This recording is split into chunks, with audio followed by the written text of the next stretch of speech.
கர்த்தராகிய இயேசு கிறிஸ்து நாமத்திலே உங்கள் அனைவருக்கும் வாழ்த்துக்கள். இருந்தவரும் இருப்பவரும் வரப்போகிறமாகிய தகப்பன் இயேசு இந்த நாளிலே உங்களை பார்த்து சொல்லுகிற ஒரு அற்புதமான, அதிசயமான, ஆறுதலான, அடைக்கலமான, வெற்றியான, விடுதலையான ஒரு சந்தோஷமான ஒரு வார்த்தை. ஆதாம் ஏவாளுக்கு சொன்னார், நீங்கள் பலுகி பெருகுங்கள், நீங்கள் பூமியை ஆண்டு கொள்ளுங்கள் என்று சொன்னார். அதே போல் இன்றைக்கி நம்மளை பார்த்து சொல்கிறாரு, ஆதியாகமம் 12:2, நீ ஆசீர்வாதமாக இருப்பாய். இந்த கால வேளையிலே உங்களுக்கு கொடுக்குற ஒரு நல்ல ஒரு அற்புதமான ஒரு வார்த்தை, நீங்கள் ஆசீர்வாதமாக இருப்பீர்கள். அன்பார்ந்தவர்களே, ஆசீர்வாதம் என்றால் என்ன? உன் சந்ததி இவ்வளவா பெருகிருக்கும், ஆசீர்வாதம். அநேக ஜாதிகளை ஆளுவாய், ஆசீர்வாதம். வெளியே புறப்பட்டு போய் கொளுத்த கன்று போல வளருவாய், ஆசீர்வாதம்.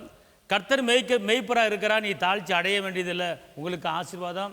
நீ செய்கிற ஒவ்வொரு காரியமும் வாய்க்கும், அது ஆசீர்வாதம். உன் பிள்ளைகளின் கற்பத்துக்கணி ஆசீர்வதிக்கப்பட்டு இருக்கும், அது ஆசீர்வாதம். நீ பிள்ளைகளை சமானத்தை நீ பார்ப்பாய், அது ஆசீர்வாதம். அநேக ஜாதிகளுக்கு நீ கடன் கொடுப்பாய், நீ கடன் வாங்க மாட்டாய், அது ஆசீர்வாதம். அப்போ நீ ஆசீர்வாதமாக இருப்பாய் அப்படின்னா, நீ கடன்காரன் இருப்பது ஆசீர்வாதம் கிடையாது, பலவீனமாக இருப்பது ஆசீர்வாதம் கிடையாது, துக்கமாக இருப்பது ஆசீர்வாதம் கிடையாது, சஞ்சலம் தவிப்போடு இருப்பது ஆசீர்வாதம் கிடையாது, நெருக்கத்தோடு இருப்பது ஆசீர்வாதம் கிடையாது, நிந்தையோடு இருப்பது ஆசீர்வாதம் கிடையாது. கர்த்தர் சொல்கிறாரு, ஆசீர்வாதம் என்றால் சமாதானம், ஆசீர்வாதம் என்றால் தாழ்மை, ஆசீர்வாதம் என்றால் அன்பு, ஆசீர்வாதம் என்றால் செழிப்பு, ஆசீர்வாதம் என்றால் திருமண காரியங்கள் கைகூடி வருவது, ஆசீர்வாதம் என்றால் கற்பத்துக்கணி உண்டாவது. இது எல்லாமே ஆசீர்வாதத்துக்குள்ளே அடங்கியிருக்கிறது.